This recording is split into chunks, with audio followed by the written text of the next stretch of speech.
ہے مس ہدا برگری.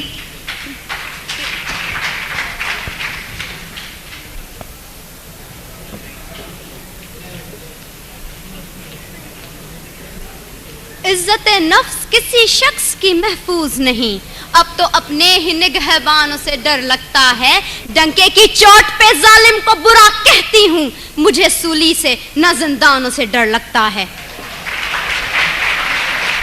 جناب اعلیٰ، وطن عزیز کے حکمران اور عہدیدار ہاتھ میں کشکول لیے اغیار کے سامنے ہر وقت بھیک ملنے کے منتظر رہتے ہیں، جو نہ صرف اس ملک کے تشخص کو پامال کر رہے ہیں بلکہ آنے والی آئندہ ہماری نسلوں کو گداگری جیسی شرمناک عادت سے متعارف بھی کروا رہے ہیں.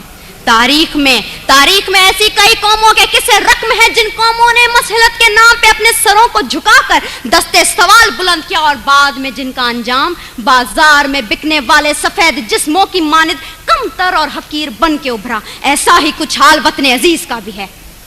جناب اعلیٰ، پاکستان پچھلے 10 سالوں میں امریکہ سے $18 بلین کی رقم موصول کر چکا ہے. امداد پہ امداد لینے کی یہ وجہ جب ان حکمرانوں سے پوچھی جاتی ہے تو جواب یہ ملتا ہے پاکستان ایک غریب ملک ہے، بھوک اور افلاس انتہا پہ ہے، لہٰذا امداد لینے کے سوا کوئی چارہ نہیں ہے.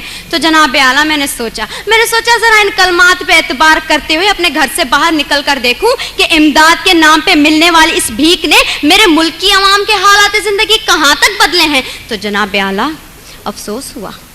بہت افسوس ہوا. کہیں میں نے بھوک سے بلکتے معصوم بچوں کی آوازیں سنی تو کہیں پہ میں نے ان وزراء کے فرنگی کتوں کو سیر ہوتے دیکھا، کہیں پہ میں نے بازار میں بکتی آدم کی بیٹی دیکھی تو کہیں پہ میں نے وزیر اعظم کے تن پہ لاکھوں کا لباس دیکھا، کہیں پہ میں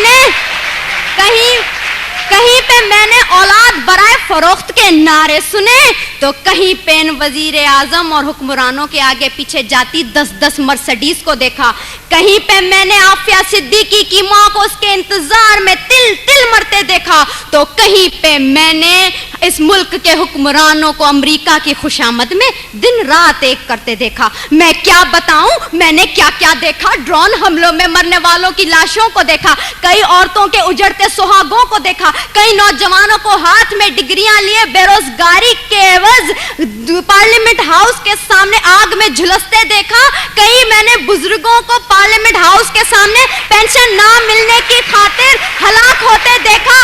جناب اعلیٰ، میں نے اس ملک کے ہر شہر ہر کوچے میں کربلا کا میدان دیکھا تو بے اختیار میری زبان پہ یہ الفاظ آ گئے: اصول بیچ کے مسند خریدنے والوں، نگاہ اہل وفا میں بہت حقیر ہو تم. وطن کا پاس تمہیں تھا نہ ہو سکے گا کبھی کہ اپنی حرص کے بندے ہو، بے ضمیر ہو تم. جناب اعلیٰ، چند روپوں کے عوض اس ملک کی عزت و توقیر کو گروی رکھنے والے ان حکمرانوں نے ہم سے ایک غیرت مند قوم کہلوانے کا حق چھین لیا ہے. آج پاکستان اسی غلامی کی زنجیر سے بندھنے جا رہا ہے جس سے آزاد کروانے کے لیے کئی مسلمانوں نے اپنے لہو سے مقتل گاہوں کو سجایا تھا، کئی آدم کی بیٹیوں نے اپنی عصمتوں کو سرے بازار نیلام کروایا تھا، کئی شہیدوں نے جس گلستان کو سجانے کے لیے اپنا لہو بنایا تھا. کیا یہ ہے وہ پاکستان؟ میں پوچھتی ہوں جناب اعلیٰ آپ سے، یہاں بیٹھے ہر شخص سے، اپنے آپ سے، کیا یہ ہے وہ پاکستان؟ نہیں. دوسروں کے ٹکڑوں پہ پلنے والا یہ پاکستان قائد اعظم کا پاکستان نہیں ہے.